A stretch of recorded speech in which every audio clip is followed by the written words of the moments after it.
श्री गणेशाय नमः।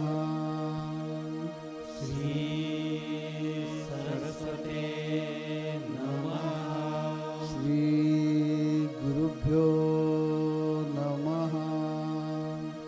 जगद्गुरु नरेंद्राचार्य महाराज की जय। सद्गुरु काड सिद्धेश्वर महाराज की जय। संत शिरोमणि गजानन महाराज की जय। आद्य जगद्गुरु रामानंदाचार्य महाराज की जय। सिया वल्लभ रामचंद्र की जय। गुरुर्ब्रह्मा गुरुर्विष्णु गुरुर्देवो महेश्वरा। गुरुर्साक्षात् परब्रह्म तस्मै श्री गुरवे नमः। सार्थ श्रीमत दासबोध दशक 20वा समास 6वा आत्मा गुण निरूपण। श्रीराम मनुष्य 4 लक्ष पशु 20 लक्ष किंवा 11 लक्ष बोलिले शास्त्री। 10 लक्ष ते खेचर 9 लक्ष ते जळचर 30 लक्ष स्थावर बोलिले शास्त्री। ऐसी 84 लक्ष योनी जितुका तितुका जाणता प्राणी। अनंत देहांची मांडणी मर्यादा कैची। अनंत प्राणी होत जाती त्यांचे अधिष्ठान जगती। जगती वेगळी स्थिती त्यास कैची। पुढे पाहता पंचभूते पावली अष्टदशते। कोणी विद्यमान कोणी ते उगीच श्री। अंतरात्म्याची ओळखण जेथे तेथे चपळना। जाणीवेचे ते अधिष्ठान साधन ऐका। सुख दुःख जाणता जीव तैसाची जाणावा सदाशिव। अंतकरण पंचक अपूर्व अंशात्मयाचा। पुंडलीक वरदे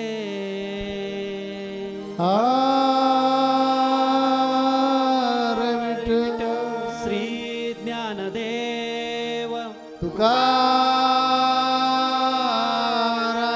पंढरीनाथ महाराज की जय। जगद्गुरु नरेंद्राचार्य महाराज की जय।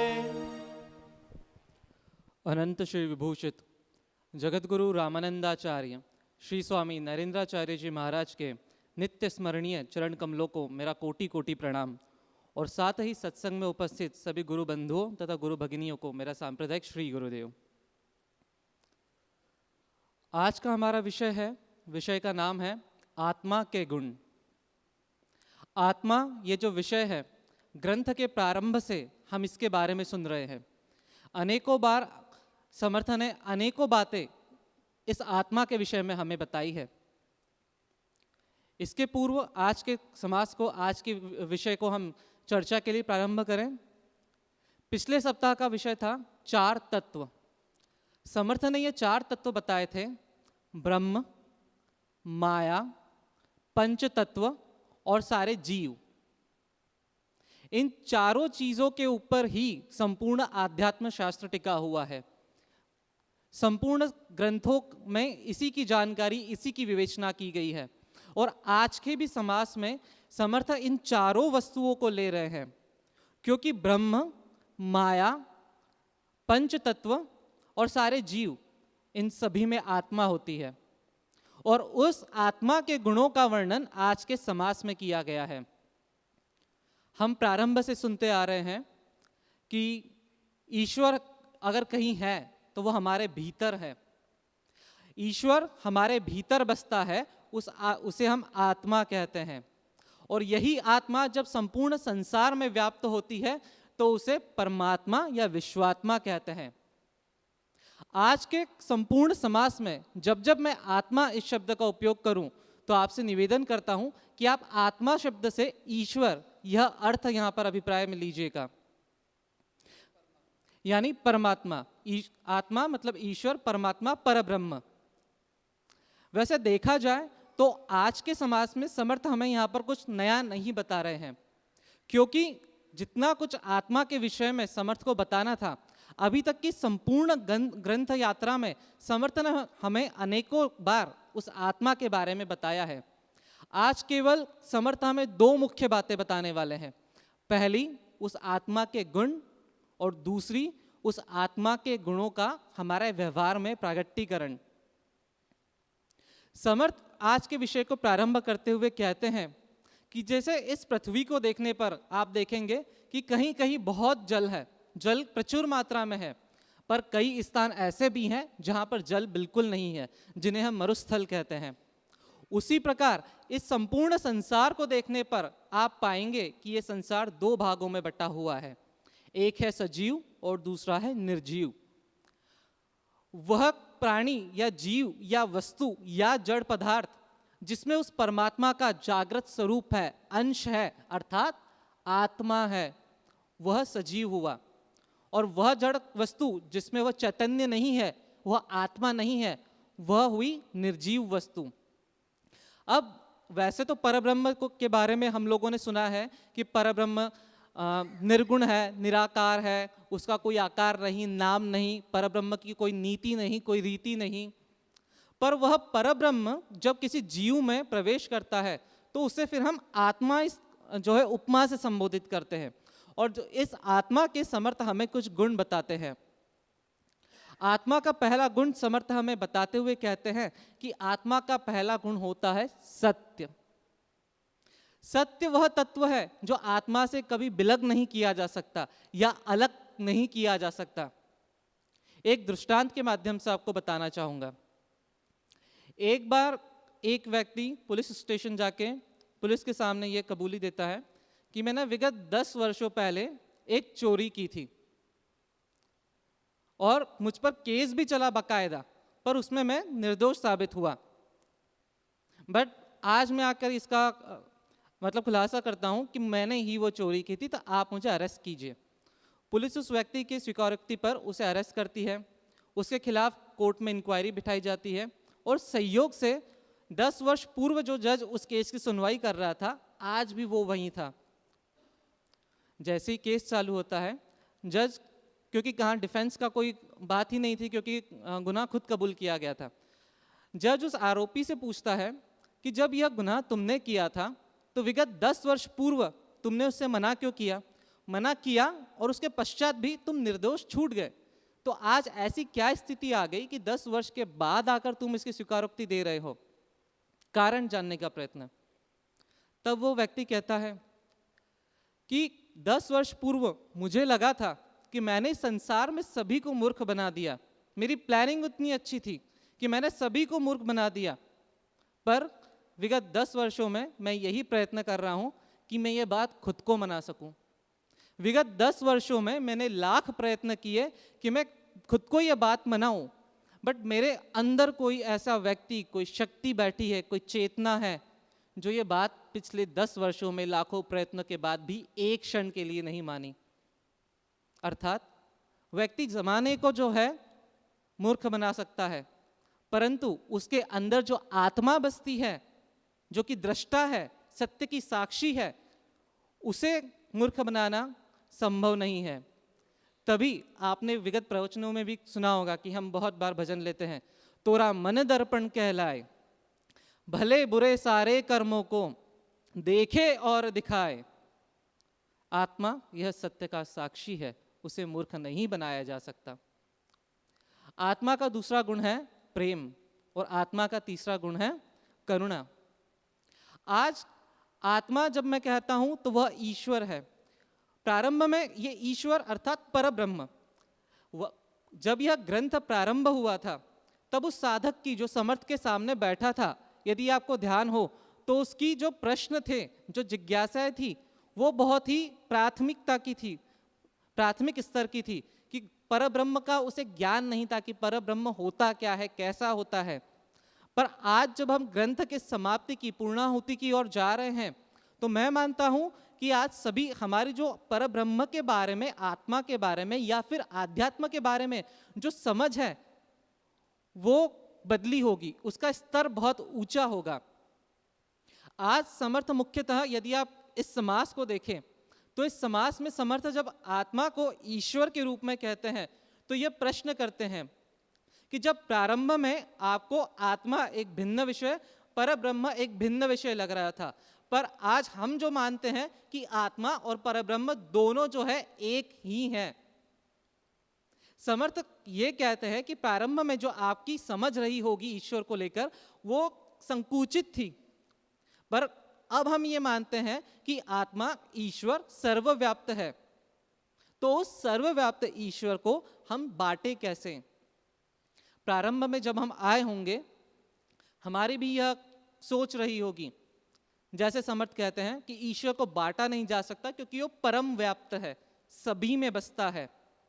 तो समर्थ कहते हैं कि ईश्वर को बांटना असंभव है आत्मा को, क्योंकि आत्मा अर्थात ईश्वर, और ईश्वर को नहीं बांटा जा सकता। वैसे देखा जाए तो हम लोग ईश्वर को बहुत कुछ बांट चुके हैं, जो कि दिखता नहीं है, हम उसे बहुत कुछ बांट चुके हैं। पहले उसकी बंटवारा हमने धर्मों में किया, राम हमारा, कृष्ण तुम्हारा, अल्लाह तुम्हारा, नानक तुम्हारा, महावीर तुम्हारा, बुद्ध तुम्हारा। पर एक बात समर्थ यहाँ पर हमसे ये प्रश्न करते हैं, यदि वह आत्मा जो कि परमात्मा है उसे किसी भी यदि नाम से पुकारा जाए, कैसे भी उसकी उपासना की जाए, तो क्या आप उसको ऊपर कोई सील लगा सकते हैं कि राम ही केवल परमात्मा है, नानक नहीं है, बुद्ध नहीं है? तो यह आत्मा जो सर्वव्यापी है उसे बांटा नहीं जा सकता। समर्थ कहते हैं कि आत्मा जो है आपके प्रत्येक कर्म में, प्रत्येक भाव में, प्रत्येक विचार में होती है। कैसे? तो हमारे जगत गुरु श्री इसका उत्तर देते हुए बताते हैं कि पहले जब मैं भी ये बात पढ़ता था तो मुझे भी एक भिन्न अर्थ निकलता था कि जगत गुरु श्री ने एक जगह पर लिखा है, अणु रेणु देव आहे नरेंद्र म्हणे शोधुन पाही। पूर्व में मुझे भी इसका अर्थ यही लगता था कि यहाँ अणु और परमाणु, अणु और रेणु का अर्थ अणु और परमाणु से है, जो कि है भी। परंतु अब जब इस व्यासपीठ पर बैठकर आज ग्रंथराज की समाप्ति की ओर बढ़ते हुए आज मैं जा रहा हूँ, तो मुझे ऐसी आत्म उपलब्धि गुरु कृपा से होती है कि अणु रेणु का मतलब अणु और परमाणु विज्ञान से तो है ही, पर समर्थ यहाँ पर जो बताते हैं कि आत्मा वह ईश्वर कण कण में है, हर विचार में है, हर भाव में है। वही हमारे जगत गुरु श्री ने भी कहा है कि अणु रेणु से यहाँ जगत गुरु श्री का तात्पर्य मनुष्य के हर कर्म से, हर विचार से, हर भाव से, हर कृति से भी है। चीजें सारी एक ही हैं, ईश्वर एक ही है। समर्थ कहते हैं कि उसे बांटना तो असंभव है ही, क्योंकि जो बातें आध्यात्म ये विषय ना ही तुलनाओं का है, राम बड़ा या कृष्ण बड़ा, मेरे सदगुरु बड़े या तुम्हारे सदगुरु बड़े। समर्थ कहते हैं कि आध्यात्म ये विषय तुलनाओं का है ही नहीं। जो तुलनाओं में पड़ेगा उसे आध्यात्म, अभी उसका आध्यात्मिक जीवन प्रारंभ ही नहीं हुआ है। समर्थ यहां पर कहते हैं कि जैसे अभी पिछले समास में हम लोगों ने चर्चा की 4 तत्वों की, ब्रह्म, माया, पंचमहाभूत और तत्व। तो समर्थ कहते हैं कि संसार में अनेकों प्राणी हैं जिनकी हम चर्चा करते हैं, 84 लक्ष प्राणी। तो समर्थ पहले इनका वर्गीकरण हमें देते हैं। 4 लाख मनुष्य, 20 लाख पशु, 11 लाख कीट और कृमि, 10 लाख खेचर और 9 लाख जलचर, ऐसे मिला के ये 84 लक्ष योनि है। इनमें 84 लक्ष योनि घूमने के बाद कहीं ये मनुष्य देह प्राप्त होता है। हालांकि ईश्वर तो उसी में भी रहता है। प्राणी चाहे कोई भी हो, उभयचर हो, जलचर हो, थलचर हो, आत्मा तो उसी में सब में रहती है। जो कि ग्रंथ के अभी समास के प्रारंभ में समर्थ ने वही कहा कि जो सजीव है उसके सजीव होने का कारण ही वह आत्मा है, वह ईश्वर उसमें है, इसीलिए वह आत्मा है। परंतु ईश्वर की को जानना मनुष्य के देह में ही संभव है। हमें यह समास में समरसता देखने के लिए कहा है। समर्थ रामदास स्वामी जी कहते हैं कि आपको सब हमने बताया, सिखाया। 4 खानी से ये पूरा विश्व है, उसमें से एक खानी परमात्मा है। और ये परमात्मा सब चराचर में है। अभी अभी हमारे प्रवचन करने बताया कि मैंने एक मेरे अभंग में बताया कि अणु रेणु देव आहे, नरेंद्र म्हणे शोधून पाहे। यानी पूरे विश्व में एक ही तत्व भरा हुआ है, उनको बोलते हैं हम आत्मा। इन्होंने आत्मा के बारे में भी खुलासा किया कि जब जब आत्मा शब्द आ जाएगा तब समझने का कि अंतरात्मा, परमात्मा, विश्वात्मा या परब्रह्म, ऐसे समझने का। हमें भी यही अर्थ अपेक्षित है। हम लोगों ने ये बाकी कुछ ये दासबोध पढ़कर कुछ ध्यान में नहीं रह गया, इतना ही बात हमने ध्यान में रख दी कि जिनकी खोज में हम इधर उधर भटक रहे हैं, वो इधर उधर कहाँ नहीं है, वो हमारे में है। इसलिए मैंने बताया है कि रात्रंदिन करिता होईल दर्शन, प्रत्यक्ष सगुण नरेंद्र म्हणे। इसका अर्थ क्या है कि जब हमें रात्रन दिन उसका ध्यान लगेगा, ध्यास लगेगा और उससे हम अनुसंधान करेंगे, तब हर चीज में हमें परमात्मा ही भरा हुआ है, ये ध्यान में आ जाएगा। और परमात्मा सिर्फ सगुण में रहता है ऐसे नहीं, या सजीव में रहता है ऐसे नहीं, परमात्मा निर्जीव में भी है। जो चलित होती नहीं उनको हम निर्जीव बोलते हैं, उसमें जीव नहीं है, इस कारण उसको हम निर्जीव बोलते हैं। लेकिन हमारा विज्ञान ऐसे कहते हैं कि निर्जीव वस्तु बनने के लिए भी 2 अणु इकट्ठा आना पड़ता है, और असंख्य अणु जब इकट्ठे आते हैं तब 2 अणु इकट्ठा आ गए कि एक रेणु तैयार होता है, और असंख्य रेणु इकट्ठे आते हैं तब कोई भी चीज या वस्तु बनती है। हमारा कहना यह है कि जार्थी 2 अणु इकट्ठे आ गए, इसका अर्थ उनको लाने वाला कोई ना कोई उसमें छुपा हुआ है, वही परमात्मा है। इस कारण भगवान निर्जीव में भी है और सजीव में भी है। इसीलिए तो हिंदू संस्कृति में पत्थर को फूल चढ़ाते हैं और उनको भगवान मानकर उनकी पूजा पाठ करते हैं, तो वो पत्थर भी हमें प्रसन्न होकर हमारी जिंदगी बदलता है। तो ये ध्यान में ये सब दासबोध पढ़कर बाकी कुछ ध्यान में नहीं रह गया, तो इतना ही ध्यान में हमने रख दिया कि भगवान पूरे चराचर में है, कण कण में है। नामदेव महाराज ने भी ये बात बताई अपने अभंग में। नामदेव महाराज कहते हैं, अणु रेणु पासुनी ब्रह्मांडे भरिला, तो मैं विठेवरी पाईला। यानी कण कण में जो भरा हुआ है, पूरे चराचर में जो भरा हुआ है, वो ही अभी जो हम पंढरपुर बोलते हैं, उधर जो खड़ा है वीट पर जो खड़ा है, पत्थर पर जो खड़ा है, जिनको हम भगवान विठ्ठल बोलते, परब्रह्म बोलते, पांडुरंग बोलते, भगवान कृष्ण का आगे का अवतार बोलते, वो परमात्मा वही है, कण कण में भरा हुआ है। जब आपको आत्मज्ञान हो जाएगा तब आपको ये बात पूरी समझेगी कि भगवान ढूंढने के लिए बाहर जाने की जरूरत नहीं, भगवान सब चराचर में, पूरे चराचर संसार में भरा हुआ है। ये सिर्फ पढ़कर नहीं समझेगा, उसकी अनुभूति लेनी पड़ेगी। एकनाथ महाराज और कोई संत सेतु बंद रामेश्वर से काशी तक चल रहे थे पैदल, और रास्ते में एक गदा मिलता है और उनकी मालकिन जोर जोर से चिल्लाती है, यानी पुकारती है कि मेरे गधे को किसी ने पानी दिया तो अच्छा हो जाएगा, बेचारा पानी से मरने वाला है, जरा कृपा करके संत मंडली उनको पानी दे दीजिए।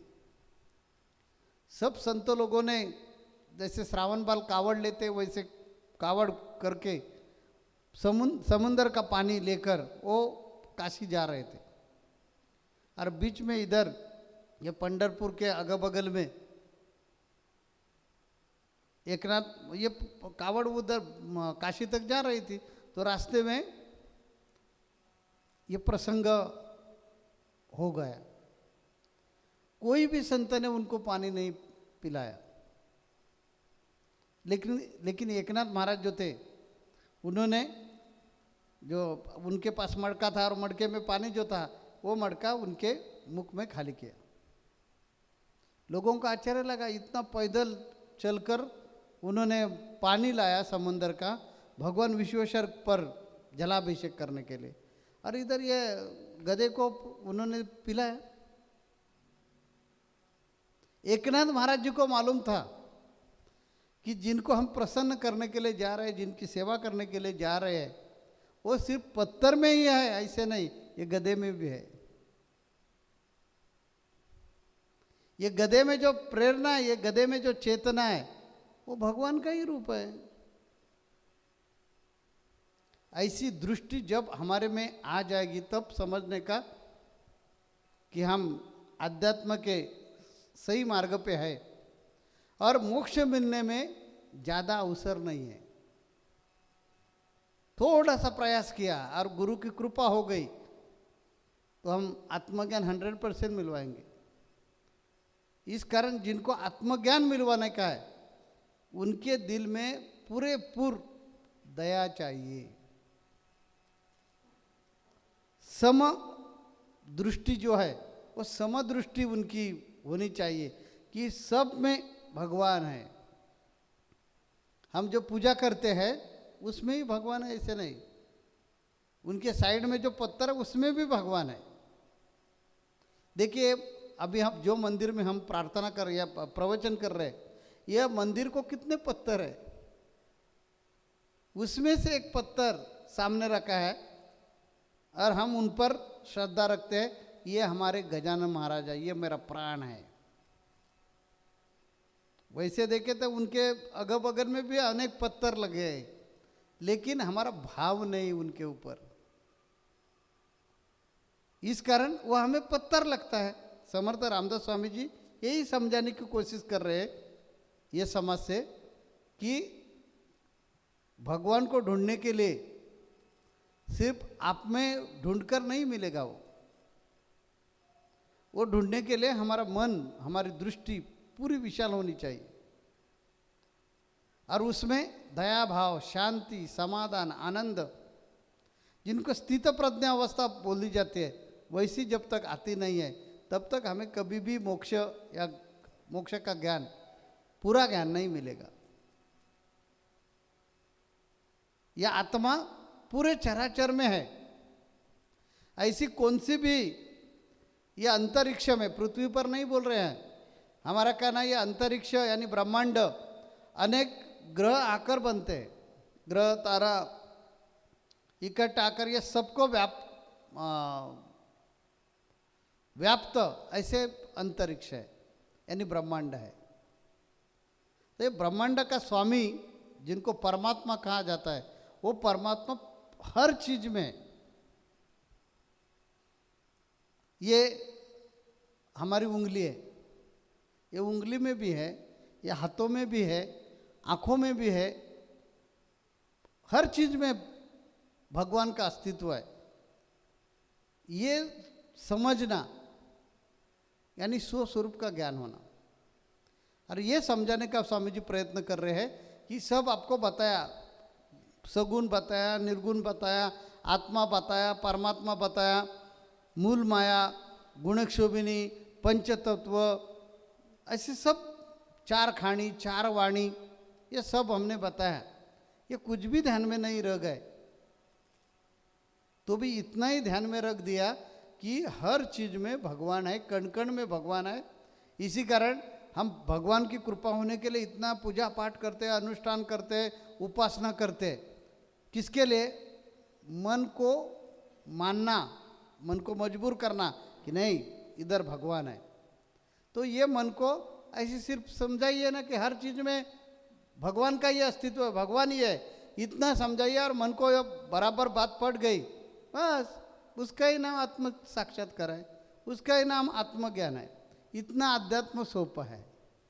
इसलिए समर्थ रामदास स्वामी जी यही दासबोध में बताते हैं, आहे जरी परम सुगम परी जनासी झाला दुर्गम का तयाचे चुकले वर्म संत संगमाकडे। कि उन्होंने जो लोग संत संगति में, गुरु के संगत में जाते नहीं है, गुरु का सुनते नहीं है, वो लोगों को तपस्या करनी पड़ती है, उपासना करनी पड़ती है, अलग अलग प्रकार की यज्ञ करना पड़ते हैं। जो गुरु पर विश्वास रखेगा और गुरु बताते वो मार्ग से चलेगा। गुरु अलग अलग मार्ग बताते। अभी एक 3-4 हफ्ते के पहले अब प्रवचन में विषय आया था, गुरु सेवा देते, सदगुरु सेवा उनको बोला जाता है। उसका उद्देश्य यही है, मन इधर उधर जो भटकता है, ये इधर उधर भटकने वाले मन को बुरी बुरी आदत नहीं लगना चाहिए। इसी कारण उनको व्यस्त करवा के सन्मार्ग पर लेने के लिए ये गृह पाठ है, उनका नाम है सदगुरु सेवा। तो गुरु जो बताते वो रास्ते से हम गए, गुरु ने बताया वो विषय पर या गुरु ने जो बताया उस पर विश्वास रखा। तो आत्मज्ञान होने के लिए घोड़े के रिकीब में पाँव रखने के लिए जितना टाइम लगता है उतना टाइम बहुत हो गया आत्मज्ञान के लिए। ऐसा ये इतना ये सौंपा विषय है। इसी कारण आज हमने ये ध्यान में रखना चाहिए कि बाकी विषय अभी ये 200 अध्याय है, 20वां अध्याय है और उसमें से 196 196 लेसन हो गए, यानी समास हो गए। हमने सब ज्ञान मिलवा है और उसका सारा समर्थ रामदास स्वामी जी कहते हैं कि उसका सारांश ऐसा है, उसका आखिर का ज्ञान जो है वो ऐसा है कि भगवान यानी परमात्मा पूरे चराचर में है। इतना ध्यान में हमने रख दिया तो भी हमारा सत्संग आने का मकसद पूरा हो गया, ऐसे हम समझते हैं। जगत गुरु नरेंद्राचार्य महाराज की जय, सद्गुरु काड़ सिद्धेश्वर महाराज की जय, संत शिरोमणि गजानन महाराज की जय, आद्य जगत गुरु रामानंदाचार्य महाराज की जय, सिया वल्लभ रामचंद्र की जय।